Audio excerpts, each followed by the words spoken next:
So kind of this journey that I had from, say, late high school to now, I think what's important is to really reflect on values that we carry and to reevaluate those.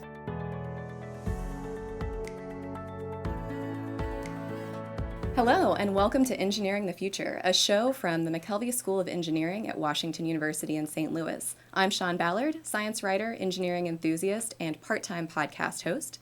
Today, I am here with Patty Weisensee, Associate Professor of Mechanical Engineering and Materials Science. Hi, Patty, and welcome. Hey, thank you for having me. So glad you're here, and I am dying to know, since you are not only an associate professor, but also a native of Germany. Germany is famously good at engineering. Mm-hmm. So did you always know that engineering was your pathway? Was this something that you knew you were going to be part of this legacy as a child, or was your pathway to mechanical engineering more complicated than that? Yeah, so the first memories of what I have of what I wanted to become when I was an adult was musical star. Oh. Until I realized that included dancing. And at that age, I really was not into dancing at all.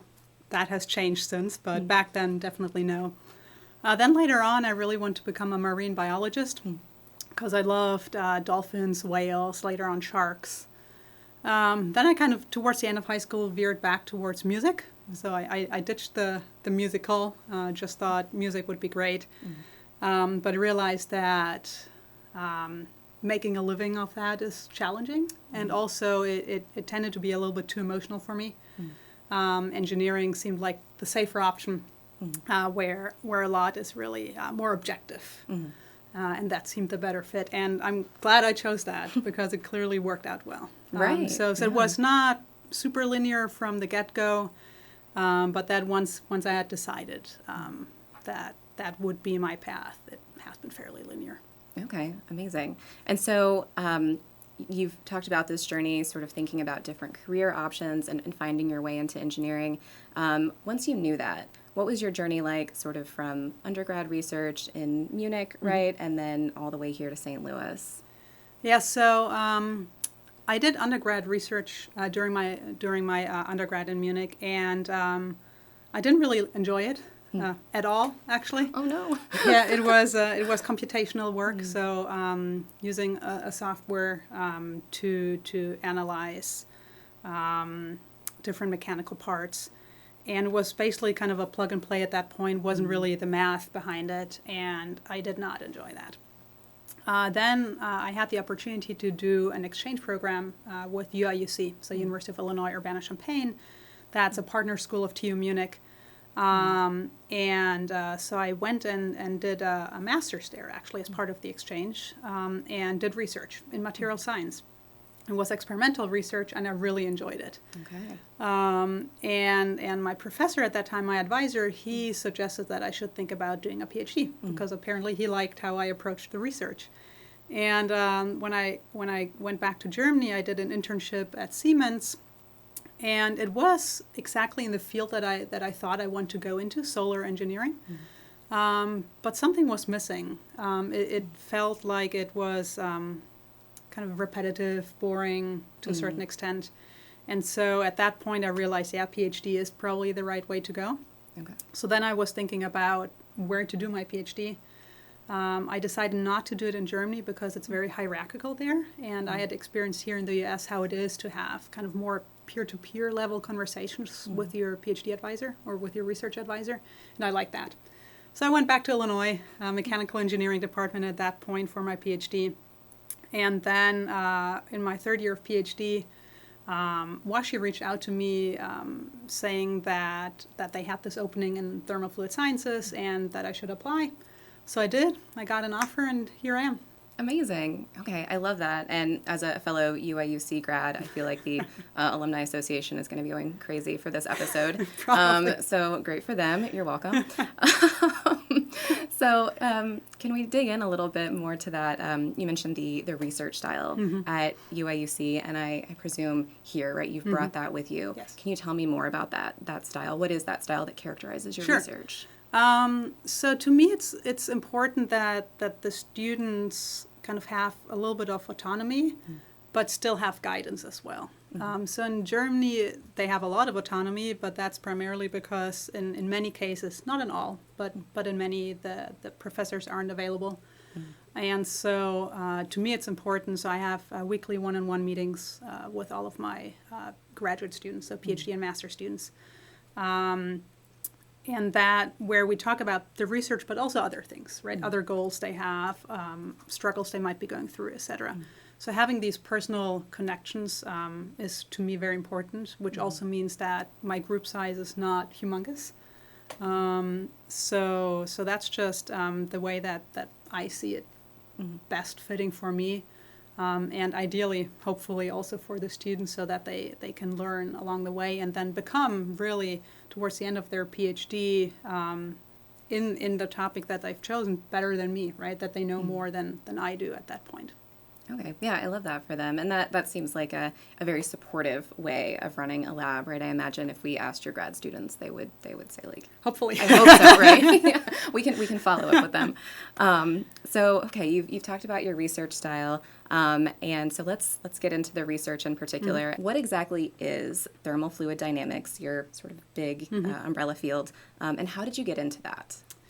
So I'll start with the second one, how I got into it. So when I first started my mechanical engineering undergrad degree in Munich, I thought I was interested in aerospace. Until I took the first 2 years of classes and realized that might not be the best direction to go. And I really enjoyed heat transfer and thermodynamic classes. Fluids, not so much, but heat transfer and thermo. So that's kind of when I realized that might be a good direction to go.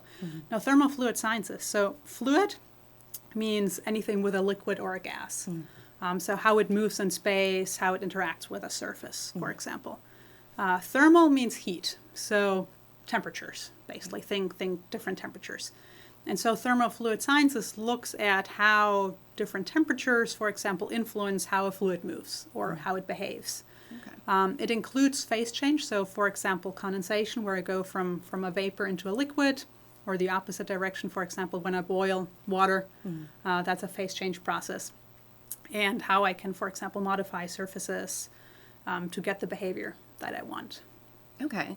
And what does that mean? So you change a surface by changing like the temperature of it or the texture or something else? Texture, chemistry, temperature could be an option. For example, I've lately gone more into kind of applying thermofluid sciences to additive manufacturing, so 3D printing. Okay, yeah. And there it's very important to be able to control cooling and solidification rates. So how fast does it turn from a liquid to a solid? Because that influences the properties of the material, the microstructure, which then influences the mechanical properties. How easily does it break or not, for example. Right. And so in that case, it is also a temperature control. Okay. And I imagine those kinds of mechanical properties, right, are very important when you're thinking about, what you're doing with these fluids or these things that you're, 3D printing. Yeah, you don't want the turbine blade to just start disintegrating during flight, for example. Right, exactly. So those aerospace applications kind of come back in. So you started thinking about aerospace early in your studies, and so now that's still something that you're working on. Is that right?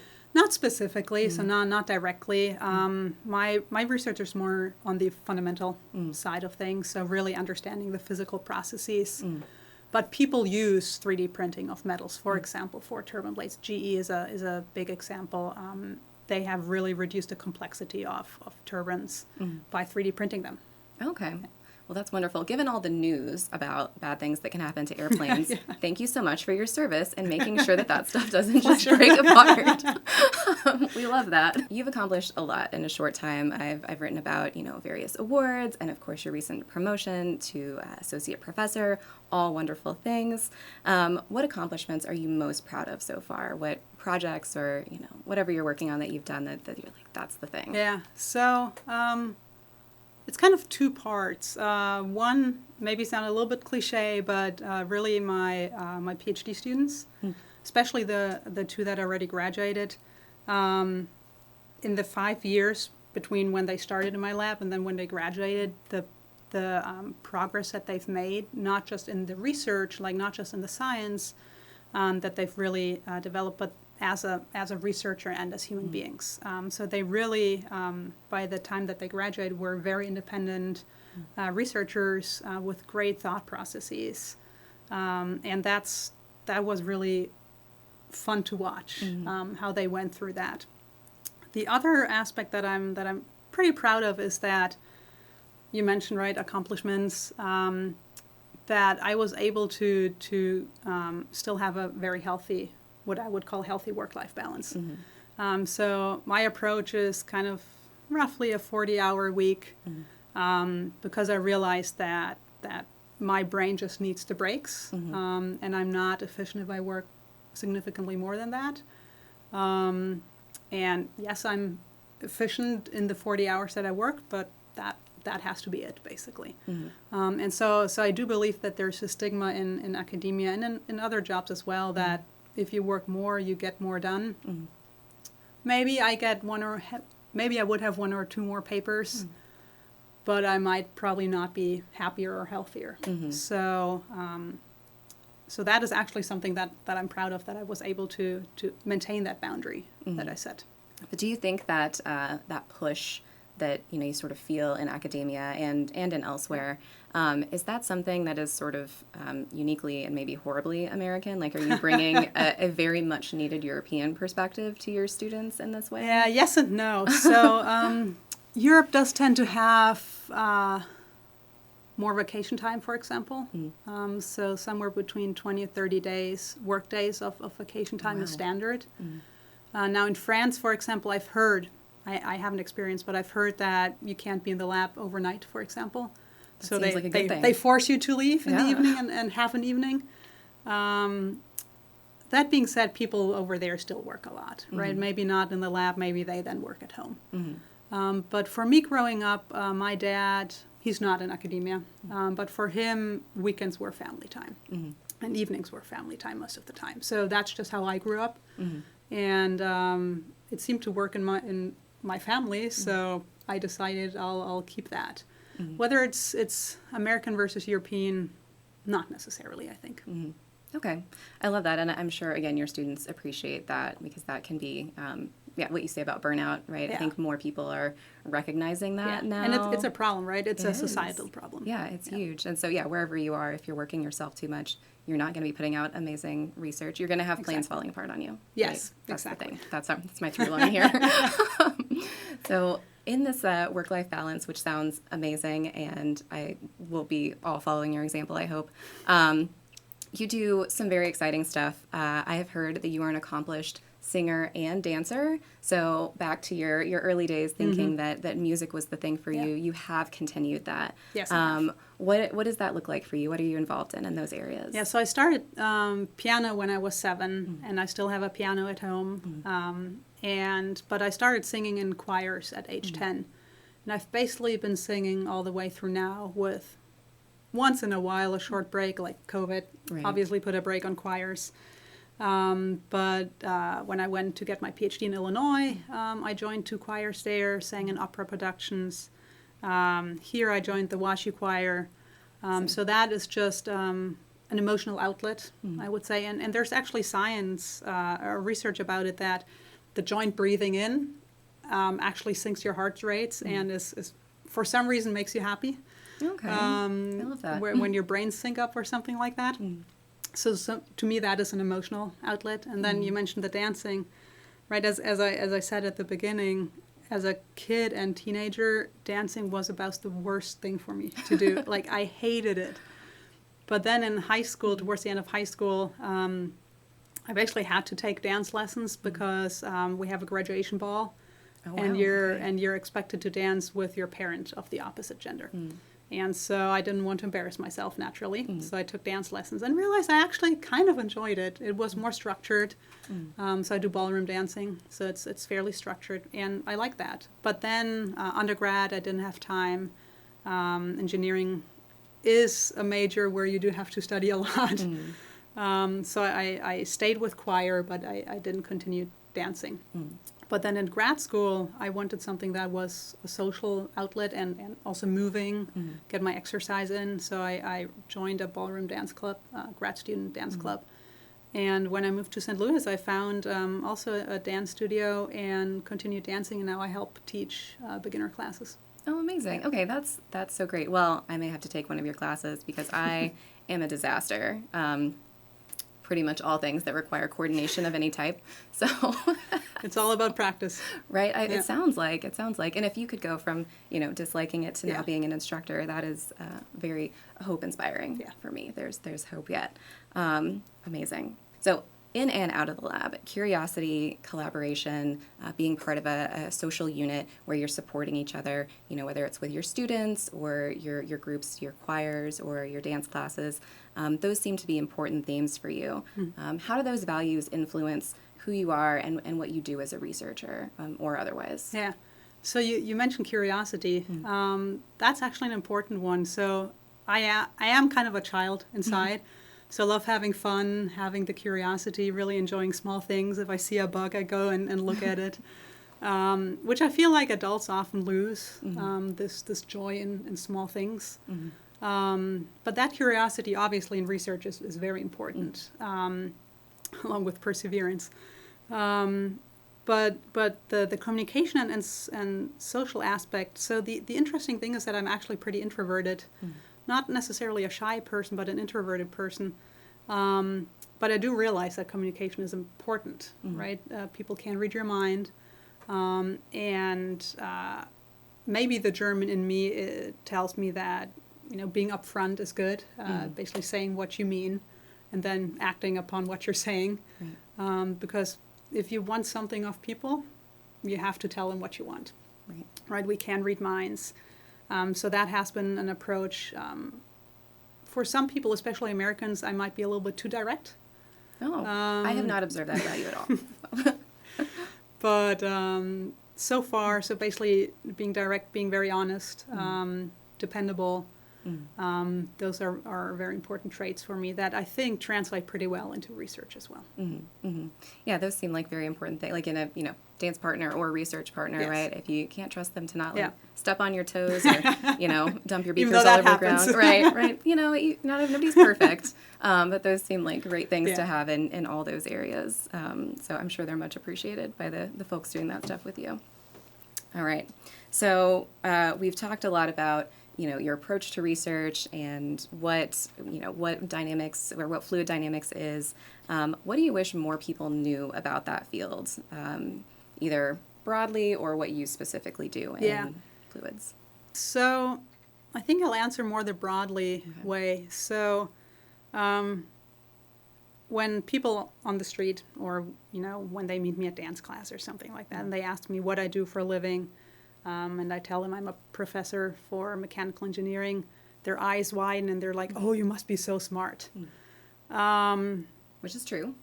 Which is probably not false, yes, but a lot of people are smart, right? So smartness alone doesn't get you anywhere, really, unless you're also dedicated and put in your work. Right? You have to have a growth mindset, being able and willing to work and improve on things. I mean, I wasn't born like this, right? I put in my work. Especially through a PhD, you have to have perseverance, be able to cope with things that don't go well, right? Because that's just what research is. Most of the time, things don't go the way you want them to go. So it's really not about being smart necessarily. Certainly, academics have a certain IQ on average, but that's just not the only thing. That being said, I do believe that with hard work and dedication, even with a, let's say, lower IQ, you can still achieve a lot. But it needs then the work and dedication, which it needs anyway, right? So even if you have a higher IQ. So I think that is a common, maybe misconception that people have about academia, about engineers. And then the other misconception that I see, especially towards women, is this idea that engineering is all about math and naturally women aren't good at math, quote unquote. God, I hate that one. Horrible. Yes. But so So it's not necessarily about math. Yes, you have to pass a few math classes, but for example, I do experimental research. I hardly touch any equations. It's more about concepts, about theories, about actually hands-on things that you first have to build before you can even run experiments, then observing closely. So we do a lot with imaging, high-speed imaging. So it's really not all about math. So you can very much become a successful engineer even if your math is a little bit rusty. Okay. Good news for people who have hated math classes. Exactly. I feel like that's something that, you read about, sort of the leaky pipeline, right? Especially Yes, with women exactly. in STEM, Yeah. right? I encountered this class and either didn't have a good teacher or didn't get the support Yeah. I needed. And then all of a sudden that Or means... society telling you that you're not supposed to be good at it. Exactly. Yeah. And then all of a sudden we're losing all these people Yes. who might be amazing, Yeah, right? Who might be exactly. very excited and able and willing to Yeah. put in that work. Yeah. And a lot of engineering is not about the math. Mm-hmm. So I think that's an important concept to understand and to realize. Yeah, I love that. That's I wish people knew that about engineering as well. Thinking about these misconceptions where people might think that they're not suited for STEM. What advice do you have for people who are interested and maybe are not quite sure about that, right? Who are really evaluating their own pathway. So kind of this journey that I had from, say, late high school to now, I think what's important is to really reflect on values that we carry and to reevaluate those, right? What I thought in high school is not the same what I thought about myself and what I want to do when I was in late college or now. So I think constantly checking in with oneself is important. And really not having society define what success means or what it means to have a fulfilling life. So for example, I do not have children. People might think that how can I have a fulfilling life if I don't have children, right? On the other hand, I have a lot of hobbies that make me very happy. So it really trying to find your own path and really defining success for yourself and reevaluating that. It takes time to dig deep in to find our core values and core interests and needs. But I think it's an important exercise to do that regularly. I love that. And I have one more for you if you're willing to tell us what you're listening to right now or what you're into right now. So, okay, for fun, in closing, Patty, what is your top media recommendation? Book, movie, TV show, podcast, whatever. What have you been enjoying lately? Yeah, so I'm not a TV or movie person. I have so many other hobbies that I basically don't have time. I watch soccer. Okay, yes. That is the German in me, I guess. Are you a St. Louis City fan? Not really. Oh, no. Sorry. Patty, Sorry. I follow German soccer. Okay, that's fair in this case. Okay, Yeah. I'll still be a little disappointed though. So for me, classical music is always the right thing to listen to at basically any moment. A composer, for example, that I think is really underrated is Mendelssohn. He doesn't get a lot of attention, but I think he has phenomenal orchestral music and also choir music.